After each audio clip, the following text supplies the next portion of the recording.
आणि आता पुण्यामध्ये काय घडतंय पाहूयात आपलं पुणेमध्ये. पुण्यामध्ये निवडणुकीवर देखरेखीसाठी भारतीय प्रशासकीय सेवेतील अधिकाऱ्यांची नियुक्ती करण्यात आलेली आहे. राहुल रंजन महिवाल यांची मुख्य निवडणूक निरीक्षक म्हणून नियुक्ती झाली आहे. महापालिका निवडणूक प्रक्रियेवर निरीक्षकांची नजर असेल. पिंपरी चिंचवड महानगरपालिका निवडणुकीसाठी मुख्य निवडणूक निरीक्षक म्हणून निरंजन कुमार सुधांशू यांची नियुक्ती झालेली आहे. त्यांची संपूर्ण निवडणूक प्रक्रियेवर नजर असेल. निवडणूक अधिकारी श्रावण हर्डीकर यांनी ही माहिती दिली आहे. पिंपरी चिंचवड महापालिका निवडणुकीमधील 99 उमेदवारांचे अर्ज छाननीमध्ये अपात्र झाले. छाननीनंतर 38 उमेदवारांनी माघार घेतली. त्यामुळे आता 1894 उमेदवारांचे अर्ज पात्र ठरलेले आहेत. अर्ज माघारी घेण्याची आजची शेवटची तारीख आहे.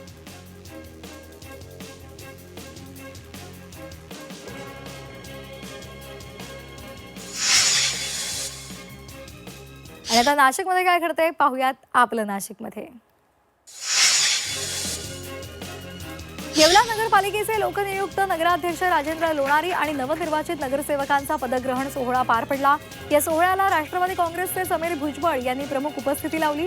यावेळी लोणारी यांनी शहराच्या सर्वांगीण विकासासाठी कटिबद्ध राहण्याचा निर्धार व्यक्त केला. चांदवड आणि निफाड या तालुक्यामध्ये लाल कांदा काढणीच्या कामाला वेग आलाय. सर्वत्र एकाच वेळी कामं सुरू असल्यामुळे लाल कांदा काढणीला त्यासाठी मजुरांची मोठी कमतरता भासते आणि त्यामुळे चांदवडमधील शेतकऱ्यांना परराज्यामधील मजूर आणलेले आहेत. लासलगावमध्ये लाल कांद्याच्या निर्यातीसाठी जास्तीत जास्त मालगाड्या उपलब्ध करून देण्याची मागणी करण्यात आली आहे. बाजार समितीच्या सभापतींनी मध्य रेल्वेच्या महाप्रबंधकांची भेट घेऊन शेतकऱ्यांच्या अडचणी तसंच कांदा वाहतुकीसंदर्भात चर्चा केली आहे.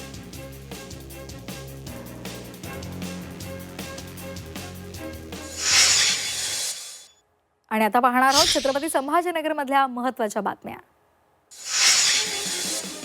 छत्रपती संभाजीनगरमध्ये 2 मृत शिक्षकांना महापालिकेनं निवडणूक ड्युटी लावल्याचा धक्कादायक प्रकार समोर आलाय. तसंच प्रशिक्षणासाठी गैरहजर राहिल्याबद्दल शिक्षकांना नोटीस बजावून कारवाईचा इशारा दिला. त्यामुळे महापालिकेचा हलगर्जीपणा समोर आलाय. छत्रपती संभाजीनगरमध्ये एका अल्पवयीन मुलीची छेड काढणाऱ्या व्यक्तीला नागरिकांनी बेदम चोप दिलाय. या घटनेनंतर परिसरामध्ये तीव्र संताप व्यक्त केला जातोय. पोलिसांनी संशयित व्यक्तीला ताब्यात घेतलेला आहे. या व्यक्तीला पीडित मुलीची माफी मागायला लावून त्याच्या तोंडाला काळं फासलेलं आहे.